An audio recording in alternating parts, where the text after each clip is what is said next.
Welcome to PolyCast, a civilization podcast focused on game strategy. Dan Q. Makalua. The Me and Team. Ed Jin. With guest co-host Canis Albinus. Perhaps I should go to the first topic that's actually related to something the show is intended to discuss. No, don't do that. Oh, okay. Well, we can keep talking about this if you prefer. You don't ask what is love? Baby, don't hurt. Hello, everybody, and welcome to episode 220. I'm Canis Albinus, and I'm guest hosting today with our regulars Dan Q. Warp speed! Makalua. Still need more caffeine, thank you. The Me and Team. I have captured greatness in a bottle. And Mad Jin. I'm here. You captured Magin in a bottle? Did I say that? Because I meant to. Yeah, I don't think so. If this is a song segue, you can forget it. Well, genie, bottle, it just kind of came to mind. Oh, the genie. Oh, jeez. Mackie wants some PolyCast fanfic, apparently. Wait. That's hot. No. I don't write that kind of fanfic.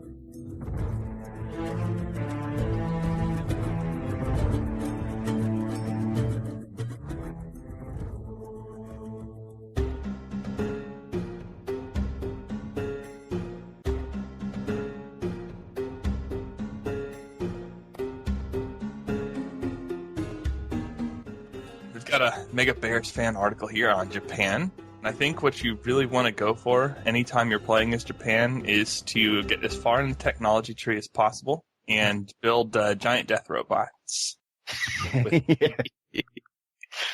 Oh, giant death robots that are still at 100% strength even when they only have a few hit points left. Oh my god. Yes, Shudo unique ability. Ooh. Units fight as though they were at full strength even when damaged. And of course some people listening to this are going to be like, why is this new? Okay, well that's not what's new about Japan from the fall Brave New World patch. No. But it was worthwhile mentioning because it's been a while since we've talked about Japan specifically. But what is new? +1 culture from fishing boats and +2 culture from each atoll. Yes. And samurais also have a new ability now. Samurai, that was required, can now construct fishing boats without consuming themselves. That would have been awful, by the way. But funny. Yeah. What a weird ability. That's kind of amusing, though. And the other thing is that they obsolete at rifling and they upgrade to riflemen instead of muskets because, they're better than muskets. Yes, you can still go out and construct workboats, and you will still have to construct a workboat if you want to improve an oil platform, samurai. But it does help when, besides the kind of the obvious, when you have that one tile, that one water tile that you would like to improve, but you can't quite get to it with a boat. But guess what? Samurai can go on land, and then into the water, and then back again. And then they can get access to those that you would not otherwise be able to get to. And hey, you can also use them to help repair pillaged fish boats as well. Yes. So, there you go. Always useful having one or two of them around, and then Well, not build expensive workboats. Yeah. As much as samurai really are meant for fighting, once you pass that whole period of time where you have them, you might as well build one that can just medic or soak damage or whatever and just run around building fishing boats. Though the one point fact that atoll culture is not converted to tourism since it's not an improvement, so don't expect that your atolls are going to give you extra tourism later, but the fishing boats that give you culture will get converted to tourism. So you do want a heavy fishery type area, though atolls tend to be minimal on the map. So, it's nice for an early game start culture push, but it's not really a long-term thing. But yeah, it's very situational. Don't expect that you're going to be able to take advantage of that all of the time, but you should be able to take advantage of the fishing thing, unless you disable start bias or something crazy like that. I mean, who would ever do such a thing? Great Plains map. Well. Yeah. There's still water on that. Yeah, but you don't always spawn next to it, especially without start bias. And there may not be a lot of water-based resources to improve. Yeah. And on a Great Plains map, if you're on the same map as Venice, they're going to get the coast and not you. Yes. But then you can just push yourself the way through and get yourself samurai and go take them. Mm-hmm. That's true. Then you don't even have that tough choice in the early game on building fish boats or not, because that's a really tough choice. And as much as you can be all push for the military, you can have a very good offensive defense as well. Plus the fact that if you wanted to be on the defense and go on the offense at the same time, you could do so and not have to field quite as many units. Because of the fact that the Japanese units, again, fight as though they were at full strength even when damaged. Mm-hmm. And that brings us to the Zero, which is slightly modified. It needed it. Yeah, it needed to be thrown out and new unit given, but or something. Ninja. Given. No, Mackie. You know, there's the expression, you are what you eat. This unit used to be what it was called. Yeah. Yeah, so it no longer requires oil, which means you can just mass spam these things now. Not that you would ever have done that before. But Yes. because of Bushido and oil and a lack of oil, you can have like a few of these things up on the map on every city. And like if you have two and then you go for the second interception bonus with your fighters, then they will intercept at 100% chance no matter what, because they start at 150%, et cetera, et cetera. And they get bonus versus other fighters. Yeah, I mean, they're not going to help you against stealth bombers, but if you're being, what is the word I look for, attacked by stealth bombers, you probably have greater problems that you need to think about. Yeah, you should probably Especially if you're trying to use zeros to defend yourself at that stage of the game. That too. That is a bit of an issue. Of course, since the AI really sucks at using air still, you'd probably rather want just a bunch of bombers. I might be more inclined and very happy to have zeros if I was, say, in a multiplayer game, Yes. competitive multiplayer game, and it'd be like, let's go on an advanced start as well, and I'll be Japan? Okay. You were killed by a nuke. Take that. Yeah. Intercept this. Those are good for combating Japan zeros. There's also the anti-aircraft gun. I mean, I know it's defensive only, but still, a little earlier on, or if you find yourself you don't have a lot of sources of uranium. But you could also have some artillery, rocket artillery, battleships, missile cruisers as well. And actually, depending upon where Japan is located, the battleships and missile cruisers might be preferable actually to artillery and rocket artillery because you don't have to worry about landing them and then setting up and getting squished as easily. Yeah, you just have to worry about the fact that air units can get anti-naval promotions. But if you're going after Japan in the water, I'm betting they also have battleships and missile cruisers too. So, yeah, it's going to be a big fight. Whatever era you are in, you want to go after Japan, make sure that you're an era ahead, ideally. Not really. I mean, the samurai are nice and stuff, but as per everything related to that, they get wrecked by ranged units because Bushido does not help versus ranged. Haha. Yeah, you would be able to use that, but then the AI or whoever is going to take their turn and they come in with those units and go squish. I'm not saying you have to, but I think it's a big advantage, especially as the game goes on, to be an era ahead. Doesn't mean that you have to necessarily all of a sudden have all of your units reflective of that era, but anything else that you're pushing out, anything that you want to give yourself on the front line, essentially the sooner that you can destroy these units, the better, because the one thing that the Japanese unique ability does not allow you to do is to have dead units attack as though they were still alive. And yes, Majin, you are technically incorrect there in saying that Bushido does not help against ranged. It does not help when defending against ranged. Yeah. Okay. But one assumes that you put something in front of it that can take a hit. Yeah. Although that something still has to be around, having some on death's door melee unit come up and gank a ranged unit because it has Bushido is probably a slight consideration. Not actually impactful in the majority of games, but it would be bad to forget it and lose a unit because you forgot it. So yeah. Yep. And also note, Bushido does not stack with Autocracy's Elite Forces tenet, just like it never stacked before Brave New World. If you're going Autocracy with Japan, just don't take that one. Not only is it wasted because it's not going to give you an advantage, but you just wasted a social policy or another tenet. Good job. Yeah.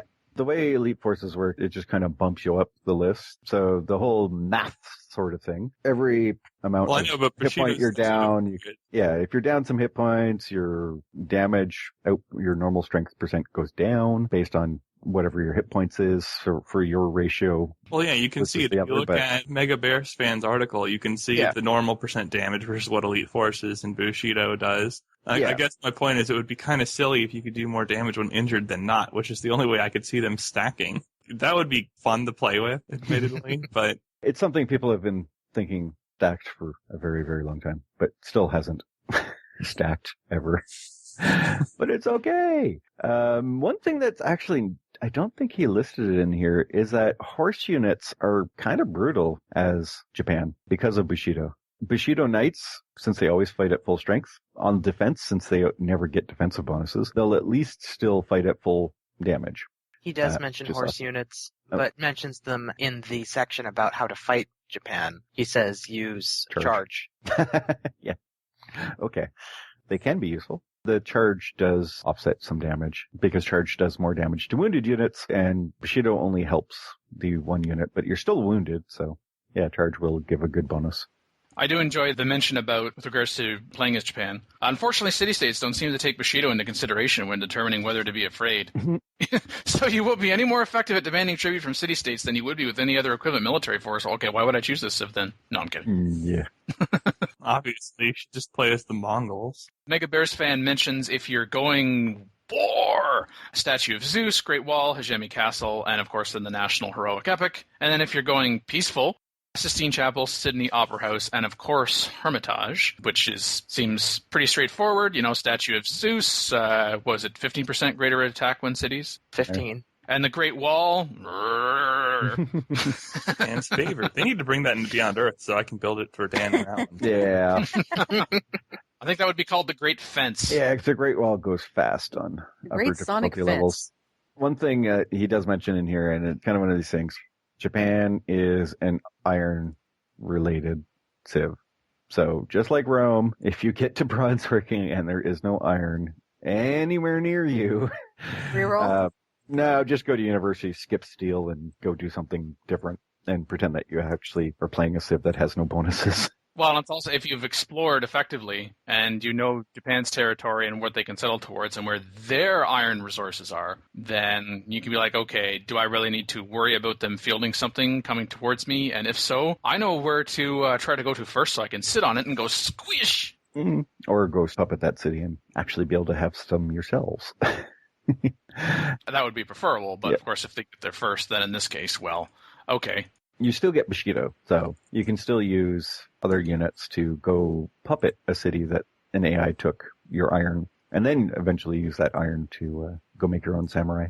I mean, once you hit the industrial era, well, It's too late for that. but up to that point, and that's a pretty significant portion of the game, pre-industrial, unless you do this advanced start thing we referred to before, but why would you do that? No. But yeah, if you start in ancient, like normal people, early bronze working is very important. And because Japan has this incredible fighting ability, whether it's going on the offensive or the defensive, you're going to be able to generate great generals, probably more than you would otherwise. You might find yourself in one of these rare situations where maybe that you have too many, and or situationally, oh, look at this. I really need to protect this iron, so maybe, a hex or two around it. I'll station some units, and boom, Citadel. Mm-hmm. Just to be able to entrench yourself that much more.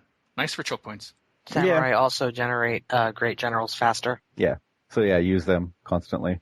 And he goes and talks about, you can cheese up perpetual war against the city-state, just like leaving your samurai next to them and let them generate more generals as they get shot. And then there is a tourism-related thing where you can plant citadels near your cities and get tourism from the citadels. So if you do happen to have way too many generals, you can just make your lands very, very dangerous for anybody to try and invade by dropping citadels everywhere and getting tourism off it.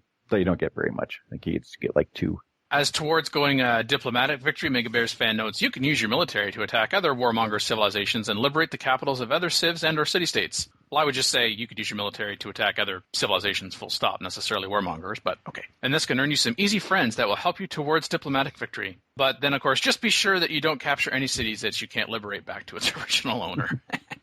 Yes, that's using the military to get friends. If you keep it, you won't get friends. I don't know. You have a pretty solid foundation when everyone in the world loves you because you're the only one in the world. Yeah. It's sort of like a Diplo victory. Or you can just help one civ wipe out another civ and then attack that first civ again and liberate them. And then they will definitely love you for the Diplo victory. As long as you don't actually take any cities along the way. Yeah. It's lolsy, so it's, It's there. It's possible. Yeah, no doubt. Otherwise, XCOM units? Woo! Even more fun than giant death robots with Bushido. Yeah, that's right. It applies to all Japanese units, not just uniques and or up to a specific point in the eras. Nope.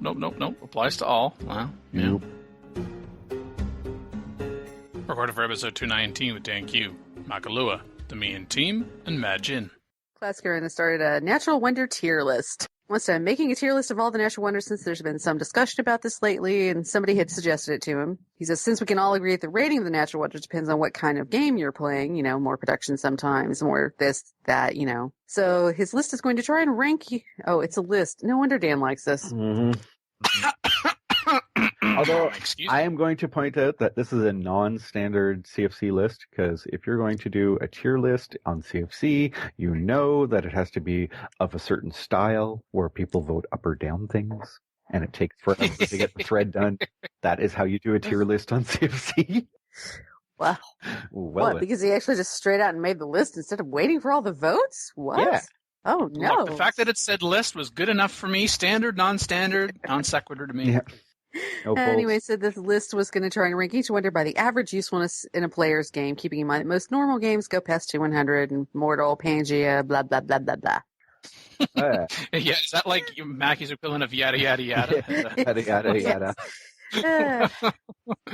We'll start at the beginning. It's easier to scroll downwards than have to scroll back up. Fair enough. So what he rated for number 1 was the Fountain of Youth, because 10 happiness. There's no game where 10 happiness is not useful, ever. Of course, you also have to have massive luck skill to get this to spawn. And don't forget the double healing. Yes. That's just a But, little tiny benefit. Yes, 10 happiness, double healing, but also massive luck skill needed. So good luck actually getting that one. So it's massive luck skill to get any natural wonder close to you. Yes. It isn't claimed by a city-state. He did say he's going to try to rank each wonder by the average usefulness of a player's game. If we were going to rank them based on the frequency that they were going to appear, this list would... Be very different. But just assume that you found it. Yeah, exactly. And that you can actually get it in your borders. Yeah, that too. We'll get to the most infamous natural wonder for that eventually on this list. Well, hey, the next thing on the list, you don't even have to have it in your borders to gain a benefit because Skildorado. Yay. Whee! 500 gold that early so you can get the free settler, and you do get some culture out of it if it does actually happen to fall on your borders, but actually it's better if it's just somewhere on the map and you find it first. True. Because yield-wise, it's kind of low compared to... Yeah, wouldn't you be able to build it's higher than some stuff, but it's lower than a lot, just total yield. Yeah, because it's 5 culture only, nothing else. But the 500 gold off the mark, yeah. Oh, yes. Really Yes. early in the game, second settler, Boom. done. Or super skill Dorado and be Spain and get 2 Yeah. 10 culture. Yeah, and see, for that reason, like, he puts Fountain of Youth and then El Dorado. I kind of tempted to flip those two between 1 and 2, but I don't object to Fountain of Youth being number 1 and number 2. It's kind of... It's almost assured that someone is going to find El Dorado relatively quickly on the map because it's the first person that finds it. And then you just sell some resources to them to get all the gold. So, whee! In terms of usefulness for the player, I think that for the snowball effect purposes, okay, El Dorado, because you get the 500 gold as soon as you find it, not as soon as you work it, then, okay, I would put El Dorado at number 1. Yeah, but that's just... It is questionable. I would still probably think Fountain of Youth is number 1 because it's the long-term benefit. And having the happiness available to take care of all of those extra cities, probably still more useful. And then again, 5 extra culture that early in the game, if you actually settle near it, that could actually... Yeah, if you wanted a cultural victory. Wow, look at my culture victory on turn 10. Or even not just, or almost any victory. Let's Yeah. get more social policies, please, Kay, thanks. Number 3 on his list, I'm assuming it's a his list. Yes. Great Barrier Reef. Because you get 2 of them, actually, and they're actually great tiles to work. 2-2-1-1. Yeah, but you get a little bit of everything. Or 2-1-1. And that's better than generally what you have in the ocean tiles. true. Yeah, so if you get both of those and work, okay, so now you've got 4 food, 2 production, 2 gold, and 4 science. Yeah, and you can bump up the food because it is on the water, and if you... Yeah, do the lighthouse, it counts. Yeah, lighthouses and... Yep. Yeah, so they can get better. They're not bad to start with, and they can get better, and they're more useful than the normal coast and ocean tiles that you get. Yep. Although sometimes the second Great Barrier Reef can't be put within range of the city, depending on how it spawns.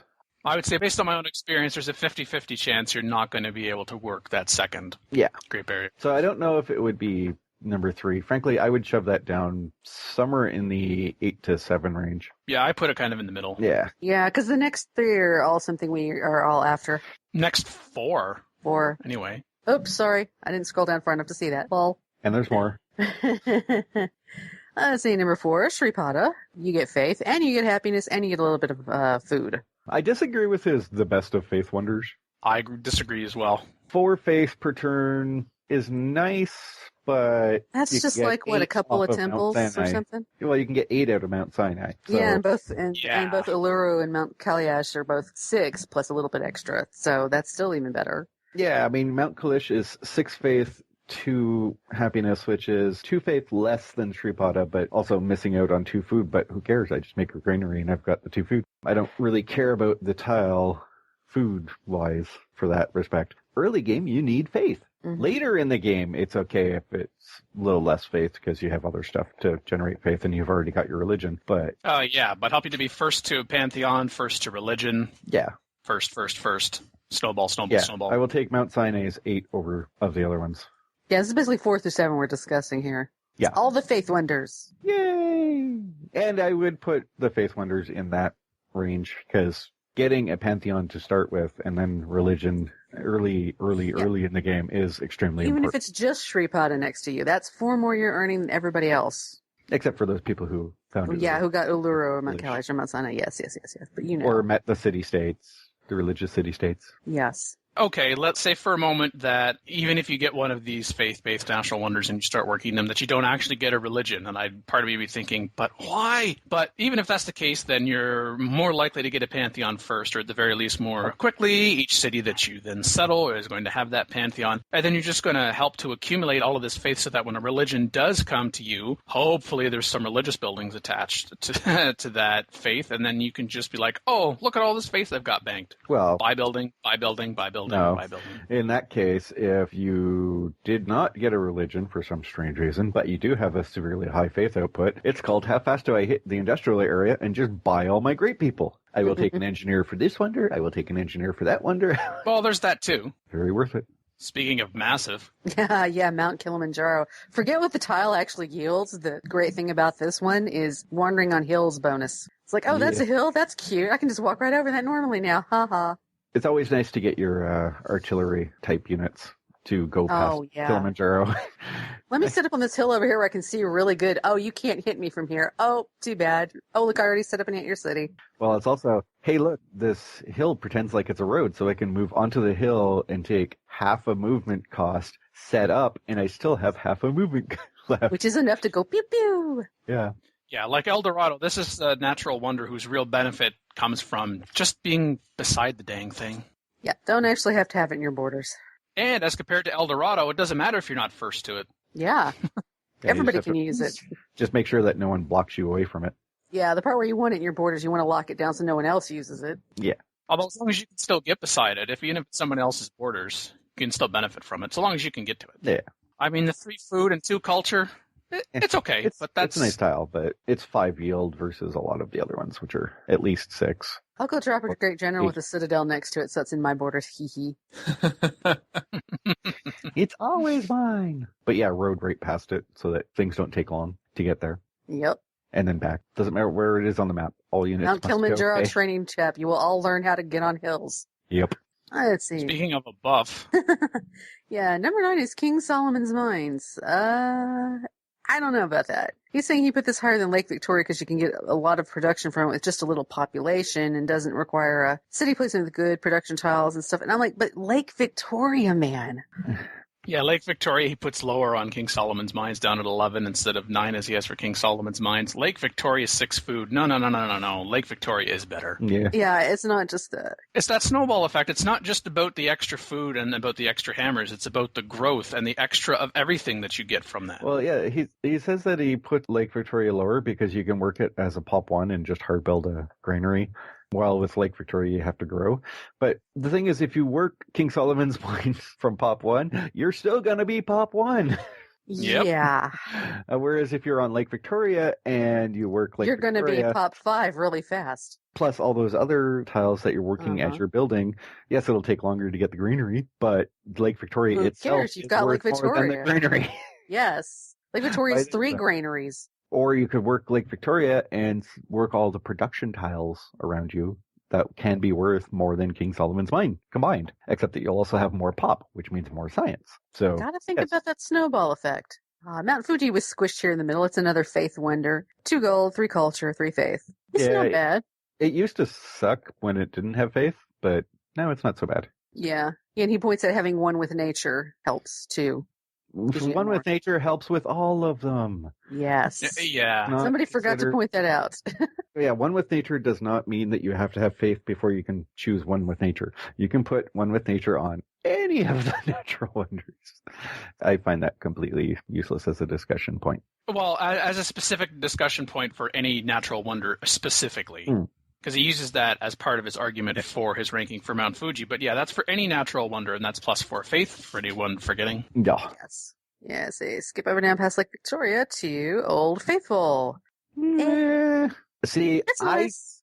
don't understand why, because I'm going to jump down here, why Sarah DePazzi is way at the bottom of the freaking list. Yeah, he put it at 15 out of 17 out of 10 gold, and I'm just like, absolutely not. I'm going 10 gold in the early part of the game. Are you kidding? That's a top 10er right there. I'm going 10 gold. I can buy that tile for 200 and some odd gold, and I will get it all back in 22 turns. And then there's another 3, however many turns, like 150 to 80 turns to go. Like, that's cash money for one tile. Yes. Yeah, and after what Brave New World did with trade routes and gold on the map, Serodopatsi just became that much more desirable. Mm-hmm. Yeah. There's a lot less gold on the map. And because you have Serodopatsi in a city, if you make that a trade-based city, you might actually get a lot of people sending you trade routes. So yeah, Old Faithful was the 2 beakers and 3 happiness. I mean, the happiness is nice, but... I would never actually work Old Faithful because 2 science for the cost of everything else. It and Behringer Crater I tend not to work at all. If I want to throw away 2 food for 3 science, okay. Specialist. Yeah. Yeah, Behringer Crater, 2 gold and 3 science. Or I could just go for a specialist with rationalism and such. So, yeah. I mean, realistically, there's a couple wonders in here that are not as wondrous. Like Krakatoa, because we never get to use it. There's that infamous one that is almost never workable, which is too bad because it is 5 beakers, and if it was early enough... It would be very nice, but the most time... It's not, and we can't. We all react when it happens in a game like, oh, screenshot, I can't believe this happened. It's workable. Oh, my God. Yeah, I can't believe he actually puts Krakatoa that high on the list for that reason. That should be the bottom of the list. Well, no. I think he's assuming you can use the wonder. Yeah, yes, but that's still. True. Because 90% of the time, you could never use the wonder. Yeah, I know we're not supposed to count that, but with Krakatoa, we kind of have to count that because even though they've fixed it, supposedly, still... Most of the time. Yeah, he's got Krakatoa at 13. If you could actually work it... more often. Got it at 13. I might put it at 10 or 11. It's too bad that it's so difficult to find and that it's workable because 5 science, if it's early on enough in the game and you could settle it and then be able to work it, that's a pretty impressive boost early on in the game. That is similar to a rationalist specialist. Mm-hmm. Worth it. I don't understand his Rocket of Gibraltar comment. 2 food, 5 gold for Rocket Gibraltar. He says, don't go out of your way to settle this, though, as the gold is not extremely useful. If it's early enough. He just doesn't like gold, man, because he's got Serodopatsi after it, but... Yeah. Yeah. Like, the 2 food does make up for the fact that you're working a gold tile, because then it at least pays for itself food-wise. But 5 gold is still not a horrible thing early in the game. Yeah, you're in the first 100 turns of the game. It's still a very good tile for you to go settle for. If we're talking about it's later on and it's off in the middle of nowhere, well, no, don't go settle it. I mean... To your tile island. With yes, with Rocket Gibraltar and something. I've seen that, yeah. Mm-hmm. The Rocket Gibraltar and the mountain. That's there you go. Settle right on it. LOL. But the absolute worst on the list, and I absolutely have to agree this counts as the worst, even if you do have the option on it, the Grand Mesa down at... Yeah. It's so bad you didn't even bother putting in the symbols for it. Yeah. The only one you are demoted from symbol status. Yep.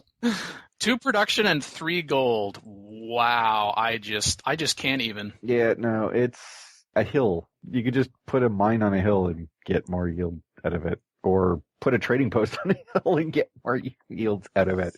It is the least wondrous of wonders. It is also the most ironically named. Mm. It's grand. No, it's not. Well, It's a grand disappointment. Yeah, there you go. it does cause your progress to plateau. So there you go. Yeah. Wah, wah. I approve. Yeah, but I mean, okay, the 3 extra gold early in the game can be useful, but you're also stopping your growth because you're using it, and it's only 2 production, which is nice, but you can get a hill and mine it and get more production, which means, And it doesn't give you anything else. yeah. It's like Old Faithful. You get the happiness. You don't have to work the... Yeah, I mean, there is at least happiness near you. And even some other ones that they put way higher, like Mount Kilimanjaro's yields are but the bonus is nice. Although those yields are still, I would say, better than Grand Mesa. If you're talking, Yeah, because you get more tile. food and culture, yeah. Yeah, because when it comes to the yields, it's what would you have to do otherwise to get that output from a tile, if that's possible. Or what alternatives can you work?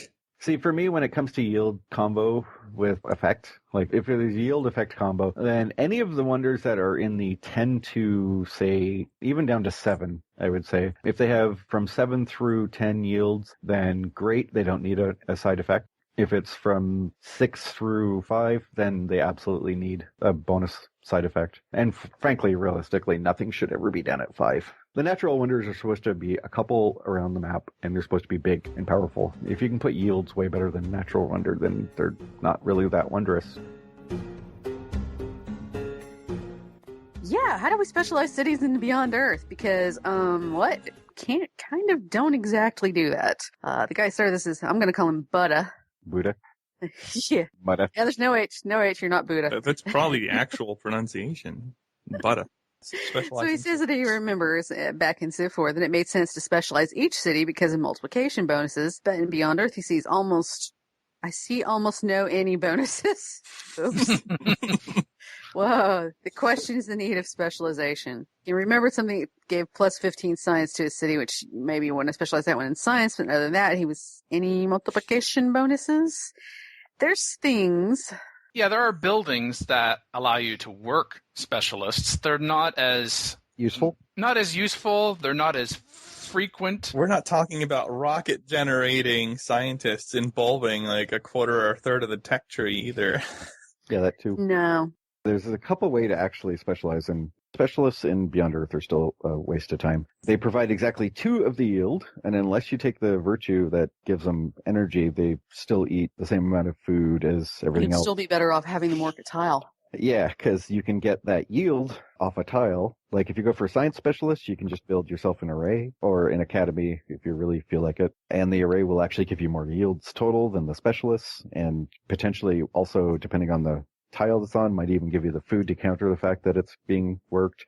So generator spam is far better than any trader specialist. 7 yield off that versus 2 when it eats 2. Kind of useless. So realistically, there are a couple ways to specialize. You can specialize generator spam or science spam if you want external trade routes, because if you have super high science or super high energy, then there's a good chance that that's a good city for trade routes based on the formula.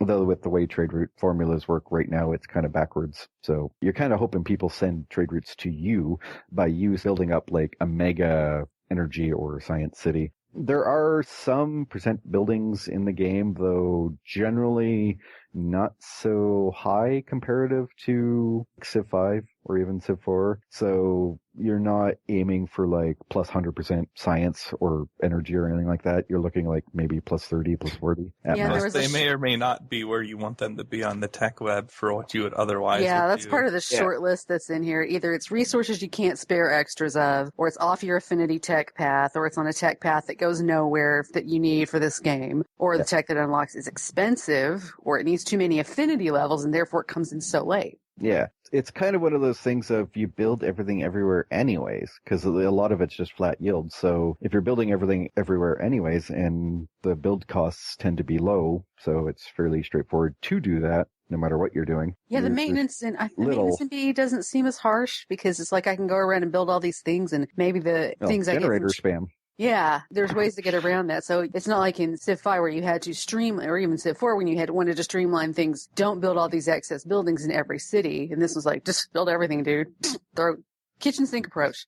The funny thing is, though, like Civ 5 is the one where it was prohibitive from a money angle to a degree. There is no money cost to buildings in Civ 4 at all, but the opportunity cost was too great. That kind of thing just isn't there in Beyond Earth right now. And the most you're going to be doing with city specialization is gouging one yield so that you can trade route micro it to other cities. Like, you're still going to specialize a city that has a high amount of yield. If you land in a production zone, tons of hills, tons of titanium or whatever based production, then you're still going to specialize that for building units. But as Civ Specialist also mentions, orbital units is really the point where you're going to start specializing things, because you can only put a single orbital unit over an area. And if you really want the city to be doing something, you're not going to be able to spam them all. So like solar collectors, you can only get that over your city for financial for the plus 20%. You can't get that. Yeah, but you throw elsewhere. It over here where you have all the generators. You throw the one with the food over here where you've got all the farms. The radius isn't so big that you couldn't get more than one around the city. You may not actually be able to hit the city tile itself, but... Well, the solar collector and the laser comm, it actually requires being over the city. So for that extra bonus, like the solar collector itself will still give you +1 energy on the tiles, but you need it covering the city. Same for the laser comm and the space telescope. So on that note, you can only get one over the city, and therefore that drives your specialization. Prioritize those. Yeah, but weather control and orbital fabricators, those don't require being over a city, so you can just dump them wherever. Although they are also in a tech path that leads to nowhere, and it's very expensive for what you get out of it and for the length of time, but you can still get extra production and extra food out of it, even if you don't necessarily get an extra resource out of it. Or like Holomatrix, spam that. Tacnet hubs and planet carvers and stuff like that, I don't consider that the specialization, but at some point you may have to actually fight. And preferably those are not next to your city. Those are specialization in destroying the other cities. Yeah. Those are preferably not directly over your cities, because at that point you're in trouble. Death from orbit. It's the only way to be sure. Yeah. Otherwise, some of the affinities do provide some specializations. Like Supremacy will give you more unique buildings stacked on top of other stuff for science. And if you get like 2 levels of Harmony plus lots of Supremacy, you can take the Harmony boost to % science, the 2 Supremacy boosts to science, and go from there. Supremacy also has the science building, the bonus towards extra science based on your affinity level. Purity is very focused towards production. Harmony is more focused towards food. And it also sort of depends on where your city is, because there are buildings that give you lots of energy if you're on the coast and you have LG. And therefore, since it's also a coastal city, get those super long sea trade routes, so that's a good trade hub versus other stuff. Also, the problem with specialization, a lot of those special buildings require specific resources. That was one thing that was on the list, and sometimes you can't spare the extras. Or it has to be within range of the city. Oh, yeah. Like with the tectonic anvil, you'd better have a canyon next to the city. Yeah. More specifically, you need Firaxite for the science stuff or culture. You need your Xenomass if you're Harmony. If you're going Harmony and you don't have Xenomass near your cities, you're going to have issues for a lot of stuff. I mean, that's really where the orbital fabricator comes in handy, if you're willing to go that far, because you can just use orbital fabricators to get all those unique resources spammed around your cities. But yeah, don't use specialists. It's just bad. Not always. Well, I mean, if you are trying to limit your growth, then I guess you could. Yeah, if you're limiting your growth and you're getting the energy bonus from it, then they're not terrible as a stopgap measure. Yeah. It's also nice when you have the Purity Farm full bonus update and you've got like 36 pop or something like that. Well, yeah. I have run out of tiles to work and it's time for specialists. Well, yeah, you might find yourself grown to a point where it's like, okay, maybe the specialist is actually going to be better. I know it's not as likely. It is a way to specialize when you're kind of like, okay, what else can I possibly do to help give this city a particular advantage and then give my empire an overall advantage? Yeah. It would be a lot better if you still had the 2 hexes between city and roll and you just had the gross carpet of cities with food, because at that point the specialists would start to become a valid replacement for working tiles, because you wouldn't have any tiles to work much earlier. It sort of depends, because, But it's not like that any longer, and hasn't been in Beyond Earth, ever. No, you want big cities in Beyond Earth, and you want them spread out. You have a choice. Will you, when you take over a city, because you have to go domination, or at least you need to clean up neighbors' expansion, still in Beyond Earth, do you raise or do you puppet? He throws this as an extra, and do I need to annex, and why? It's not in the title of the thread. Raise or puppet? Oh yeah, maybe should I annex? In Beyond Earth, the most important change is that there is no courthouse, so you don't have to worry about doing that. So annex is actually a viable option. And of course, the fact that annexing gives you a period of time, I think it's 1.2 or 1.3 times the population worth of time of martial law, whereas if you puppet, it's only half before it's useful, and that's before it's useful time. But if you choose to annex after you puppet, it adds an amount equal to the pop of martial law and craziness. Again, puppet followed by annex is actually worse than just straight up annexing for the how many turns will it take before the city is useful. Which is counterintuitive if you think about Civ 5.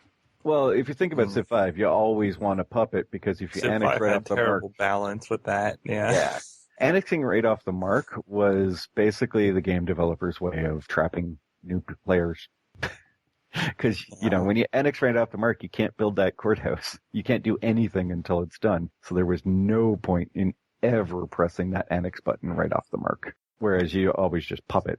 And then once it's cleaned up, you hit the annex button, you buy your courthouse, and you go. This is better balance, because if you put an option in the game that's always bad, it's always never the option to choose, then why is it here? Yeah. It's called false choice. You can choose, but you can also be an absolute idiot by choosing. This editorial brought to you by Mech. Yeah, I was kind. I said new players, because as soon as you ever do that and you find out how bad it is, players tend not to do that again, unless you accidentally click.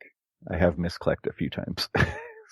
Or you get the auto-annex bug. Yeah, you get that problem. Dan's favorites. Yeah, his favorite. So, it is more of a choice. And raising also has its own issues. It gives you twice the amount of unhappiness for the period of time it's raising. But once they're dead, they can't be unhappy anymore. So it is a valid option. The question from Kin is, when should we do this with Beyond Earth? Given that Beyond Earth is a major expansion style game, not a 4-city and I can still win game. The basic answers that he's given is burn anything down that's just garbage. There's no point in trying to keep it.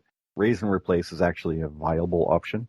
You don't need to keep the cities, even if the AI put it there, because the AI is still likely to put cities in bad locations. But as the game maybe if there's a wonder there, but it's a good wonder, but that's about it. Well, it depends on what it is. Like, if it has a wonder, you normally want to keep that. If it's in a good location and has been built up, then choice of annex or puppet just depends on whether or not you want to use that city. If you do want to use the city, then annex right away and you can take it. Otherwise, you can puppet it and let it just make yield for you. Puppets actually make really good trade locations just because they always go energy focus still. So you can just generate or spam around it, toss it a few trade routes and wander away. And it's also possible the city that you have taken is going to give you access to a particular resource that you might not otherwise have access to or be your primary source of, and that aligns, for example, with your affinity choice, then okay. Yeah.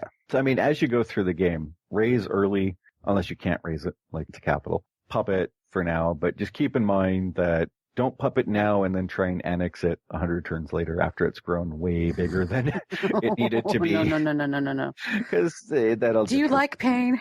This is an option for you. Otherwise, it's actually a rather valid choice to annex cities that are bigger rather than puppet. Although the later in the game, eventually once you get towards the late game, then it's generally not worth it to annex unless you really, really need that city to be accessible for you to build stuff, because the amount of turns it'll take to get out of its cranky phase may actually be more than the amount of time left in the game. When cities start hitting 20 to 30 pop, those ones tend to be, whatever, we'll just puppet this, unless it's still before, as Jacozilla said, turn 150 or 200, somewhere in there. At some point, you stop needing to annex because you'll never actually use the city.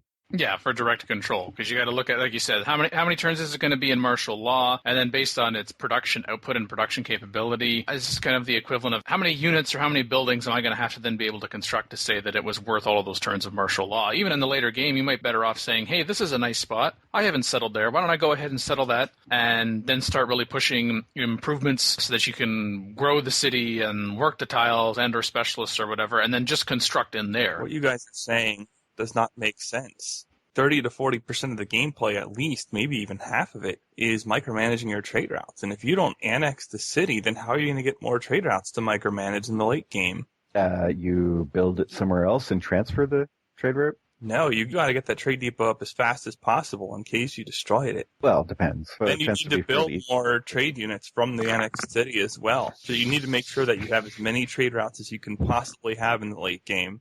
You don't have to Just so that build... you can micromanage more trade routes. You don't have to build... This comment feels slightly trolly for some reason. But just in case anyone thought Phil was serious. Beep, beep, beep. Troll detector going off. Yeah. Although the trade depot part is an issue. Because you can't buy it. You can't buy it. Puppets, I think it's relatively early in the list of things that they want to build, but defensive buildings and stuff like that almost always go first. So, yeah, puppets are a bit more annoying to get control of. They're like, we don't want to be taken over a second time. So roll the dice on whether or not you burn down the trade depot, or whether or not the AI built it in the first place. AI, derp, was I supposed to build that? Derp.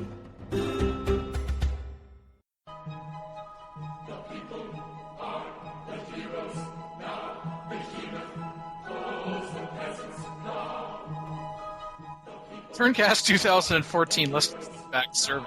When we talked about the 2014 listener feedback survey for PolyCast, one of the comments was, we'd like to hear more about your games. And then as was brought up by Phil and Mackie, there's this thing called Turncast. And so Turncast is our cooperative multiplay podcast. We've had 13 episode seasons. Most episodes are 10 minutes where we string together bits and pieces of many hours of recordings. There were 5 questions. The first being, how do you rate Turncast on passion, which was also a question for PolyCast. So showing excitement what is being said. And the average response was 8.4 out of 10. And for dialogue, connecting to the show's audience, that was 8.7. That was very nice to see. And yes, there were quote-unquote only 13 responses to this. The most contested question, which was also the case for PolyCast, to be quite honest, comparable question, was a mix of play between Civilization 5 and Civilization Beyond Earth is an ongoing effort for Turncast. So in order of preference, what do you feel the balance should be? And Civilization 5 first and then Beyond Earth 1, but by a margin of 7-6. Yeah. Just kind of like on PolyCast, if we talk about Civ 5, roughly half of our potential audience is going to be like, blah! And if we talk about Beyond Earth, then the other half is going to be like, blah! Although if we talk about Civ 4, they're all going to be blah! I will talk about Civ 4 anyway, because that is my nature. The last 2 questions had to do with individual personalities. 4th question being about what recurring players would you like to see back on the show, and the only person across any PolyCast podcast survey to get 100% of the votes. Congratulations to Canis, who just happens to be joining us on this episode. Fix! 13 people said they wanted Canis to be back onto the show. Now, you can't always get what you want, folks. No. So, yeah. But you did today. Everybody. I want to thank everybody who voted for me. That's it? Really? Okay, what do you want me to say? More! Yes, talk about why you're better than everyone else on the list. Because I am not. Probably because everybody keeps thinking I'm a girl. Oh. That would explain so much. That does explain a few votes. It happens all the time. There have been times on Turncast where we have had people say, "Are you a girl?" or "Assume I'm a girl." I wish happens. I was around for that. I did not realize that was a thing. It's happened at least 3 times. And you can say, yes, I am a guy in real life. Like, and that actually is true. That's amazing. Mm-hmm. Now, the best part is not when they ask, are you a girl, or someone says, oh, I assumed Canis was a girl. It's just when they refer to Canis as she in the midst of conversation that has nothing to do with the topic. Canis is like, Wait, she? I don't know how her war is going. And Phil, you were in second. You had 12 out of 13. You got beat by 1. I think my After Dark stuff is just too attractive to people. They can't keep away from it. It's like a moth to the flame, and man, is there a flame. But you only showed up on 1 episode, so... I know. Yeah, there were quite a few people, including you, Magin, that only showed up on the 1 episode, which was a compilation of clips from actually all the way back to 2008. Essentially portions of recordings that I previously deemed too hot for previous release. Mm-hmm. No wonder I found my way up there. Yeah, but on the whole moon vote, I don't know, because Lisa and Sandy are both fairly high on this list, and neither of them have been anywhere near PolyCast for a long time. Yeah, but there's also... And Annalie, yeah. that too? Well, yeah, I see. And a number of these cases, now, Annalie was just on the episode 50, which was also the only episode you were on, Magin, last year from recordings from before, which got you into a three-way tie with Grimvec and Fuzzy Fractal 42. Congratulations, Fuzzy and Grim. Not going to congratulate Magin because, well, why? I mean, Because I stopped doing other live. things. But sometimes when you listen to a Turncast episode, some of the clips, just, a regular episode can be 6 to 12 months old. Yeah. So sometimes there's kind of like, wait, we haven't heard that person in a while. Well, there's that time differential there. And then the very last question. Below are those who served as Turncast regular players during 2014. Who is your favorite? And congratulations to Mackie, who doubled my score, compared to 6 to 3, and Uber Marklars as well. Uber and I were tied for second. I was on both lists again, and I forgot to retweet this. That actually would have cheated again. Cheater! And the reason why you were able to be on the regular players list, whereas on PolyCast, the year that you became a regular co-host, it was partway through the year, it's because of how I phrased it. So those who served as regular players during 2014, as opposed to who is your favorite regular co-host, like we do on PolyCast, because by the time the survey came about, you were a regular co-host, so I phrased it differently. There we go. And there's the Turncast 2014 listener feedback survey. But just like with PolyCast, I think the real quote-unquote feedback comes to when we look at the download numbers. And I'm not going to start rhyming off percentages here or anything like that. But year over year, the numbers are continuing to improve for both PolyCast and Turncast. So, hey, Yay! forward march. Upward is good.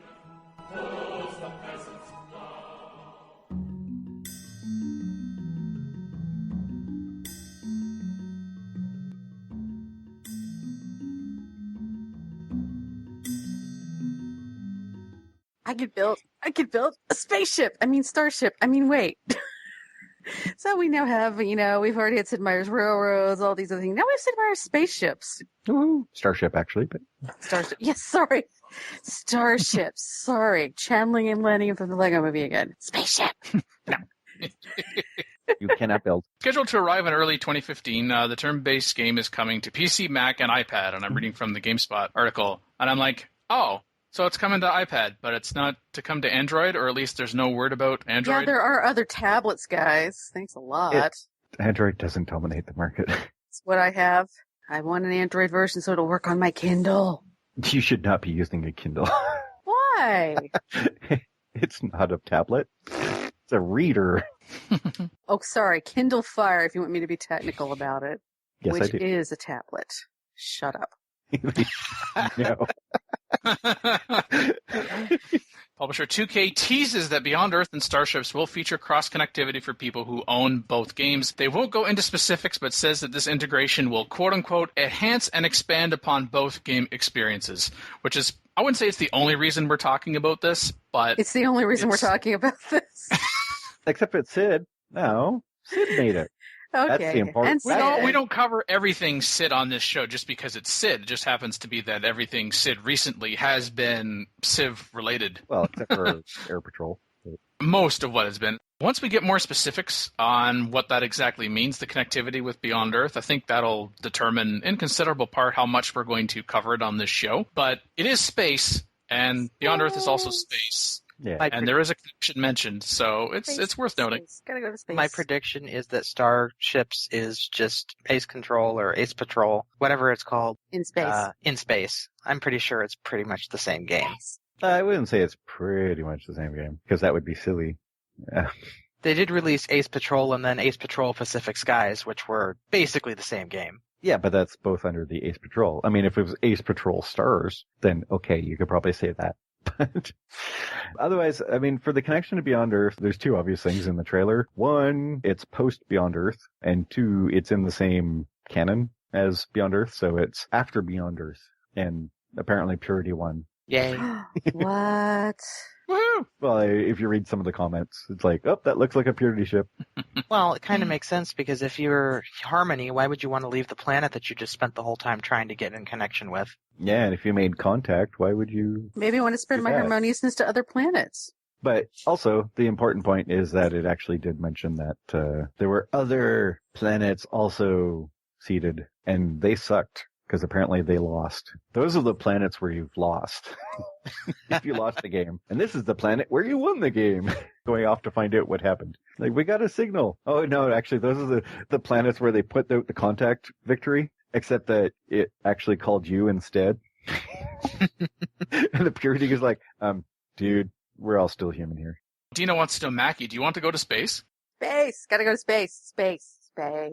I think the question really should be, Mackie, do you want to come back from space? Probably at some point there are things on Earth that are not in space. Chocolate? Coffee? Mm-hmm. I'd have to take a lot with me. There's not enough room on the spaceship. I'd have to come back for supplies. We sure there's no coffee on that star in the vicinity of Beetlejuice? Just need to get the. Jeez. I knew someone was going to do that. Yeah. Call in today. In North America, the number is 301-637-7659. That's 301-637-POLY. In Europe, 44121-288-7659. That's 44121-288-POLY. The only thing worse than being talked about is not being talked about. For more information on PolyCast, Our sibling shows Modcast, Revcast, and Turncast, Or about PolyCast in general. Log on to the series' official website at Polycast.net. thepolycast.net.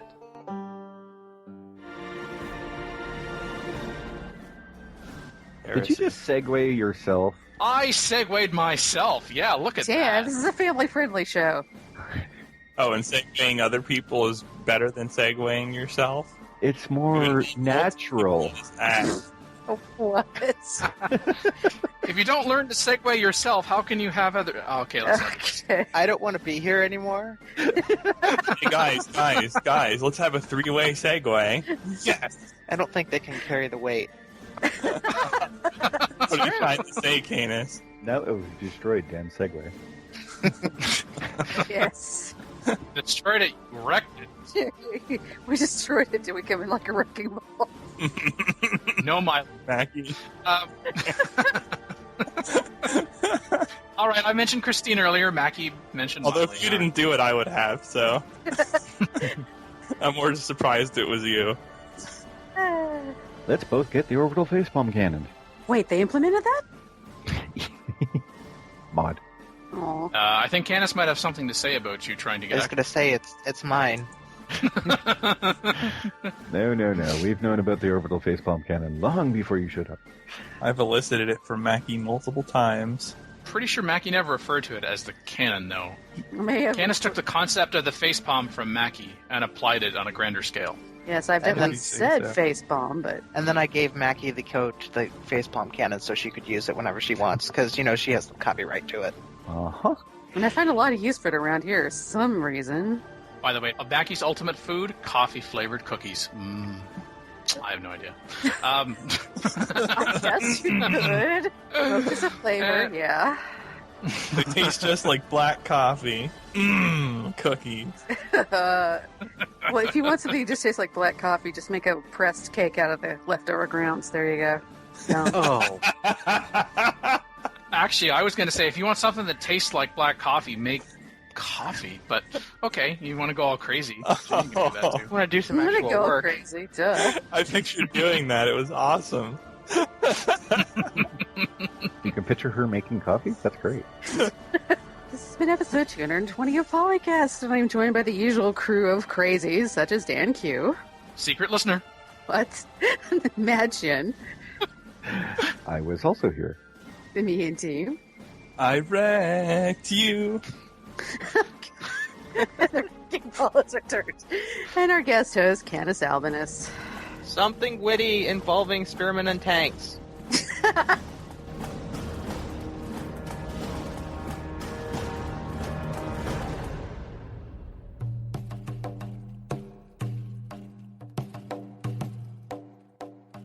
We have a Turncast flavor podcast. Oh, forget that. Oh, a pod for my thingy. Yeah, sure. Why not? Turncast Stuff flavor. for your thingy? What? Now we really are getting the Turncast material. I can't sing like her. My voice doesn't. Phil would have to hit himself in painful places to sing that. Oh, Mackie, let's not go there. Thanks for joining us, Candace. This was your second time on the show. Yep. So would you like to play Turncast with us? It's a thing that we do every Saturday night. Yeah, seriously. Would you like to play Turncast with us? Yeah, seriously. And just so you know, I am a girl, as in a guy in real life. You're Phyllis. But What's up, meant for Phyllis? Did you turn the stream off yet before we get into trouble? Yes. Thank goodness. Record date January 24th, 2015. Civilization 4, 5, and Beyond Earth sound clips. Copyright Take-Two Interactive. Copyright Civilized Communication at civcom.net.